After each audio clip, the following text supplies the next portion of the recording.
Hey everybody, it's Emily, the Crazy Worm Lady. I'm here today with the African Nightcrawler bins for our weekly update. No climbers, no condensation, so that's good. Let's get right in here and see what type of action we have going on.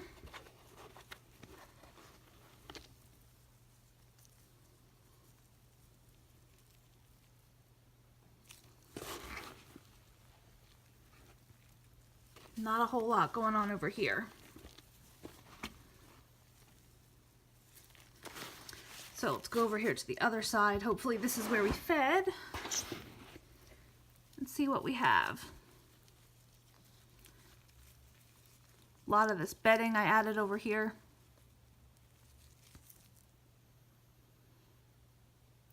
See a little mite. I don't see them very often. I've been doing well with them lately.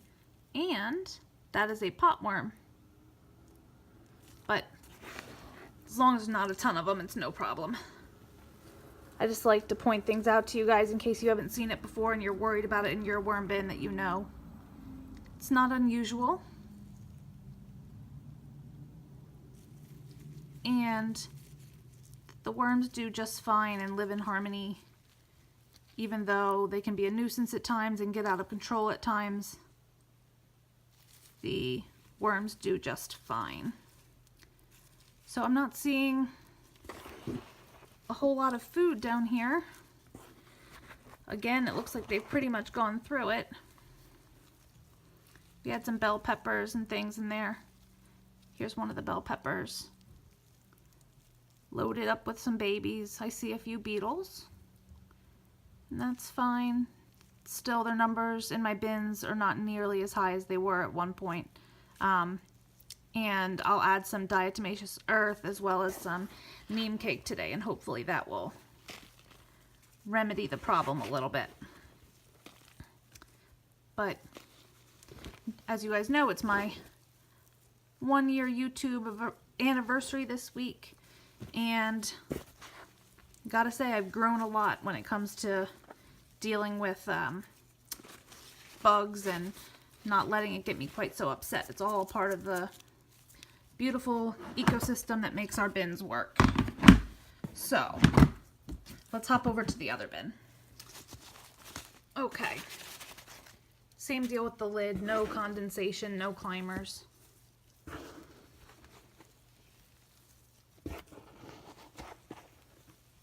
Everything is getting nice and composted.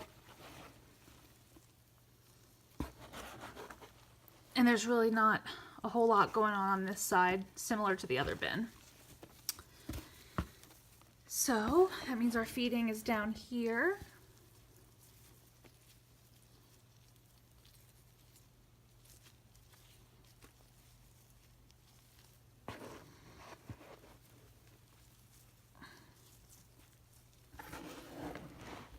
Seeing a lot of worms of varying sizes, and that's really encouraging to me, because that shows us that they're reproducing and the cocoons are hatching.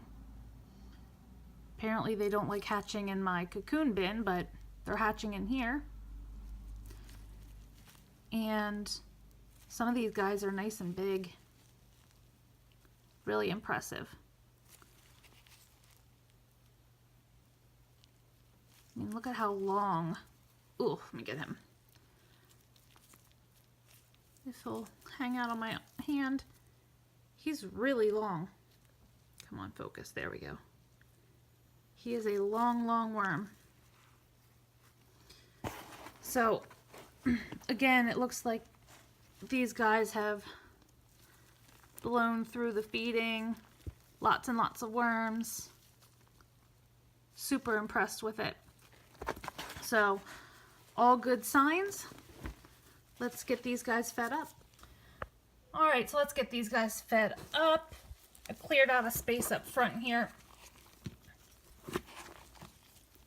And I've been using some paper towels as bedding in my bins. I have been trying to save my used paper towels as long as I didn't use them with anything soapy or oily. So I'm just gonna lay that down here in the front. And I actually made a mix of some diatomaceous earth, neem cake, and some kelp meal. The kelp meal I just had, and it has good nutrients. And there's also a little bit of a eggshell in there. So that's going to be our buffer and kind of hopefully bug control. So I have some more paper towels that were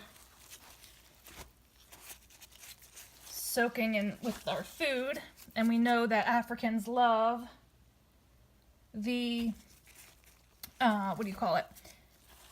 carbon sources. So I think that this will be very enticing to them. I'm going to sprinkle a little bit more of our little mixture here, and just going to bury it back up with the castings. There's still a lot of bedding in here, that's why I'm not focusing too much on adding a ton of additional bedding, because I'm going to want to start harvesting this at some point pretty soon. If you leave it for too long, these guys start to get a little funny and they don't reproduce as well, so they kind of need to be rebedded fairly frequently. So I'm just going to turn this back up a little bit more and lay this up here across the front to mark our feeding. And let's hop over to the other bin. Alright, so we're going to do the same thing over here. We're going to lay down some pieces of paper towel. It'll absorb the moisture from the feeding. I'm going to add a little bit of my neem, oyster shell, diatomaceous earth, kelp meal mix. That's a mouthful. And dump the rest of this food I have, which is very wet. It's some melon rinds. Oh, sorry, that dust came up my face. There are some jalapeños in here, but my worms have been fine with that. And I'll sprinkle just a little bit more on top. Try to keep these bugs at bay. And I'm just gonna do the same thing, bury the feeding up over here with our existing castings. Kind of even the rest of this out. We'll use our piece of paper to mark the feeding zone, and we'll give these guys another week to work at it. So let me know what you think. Drop your comments below. Like this video. Subscribe if you'd like some more content from me. And I'll be back with you guys real soon for an update.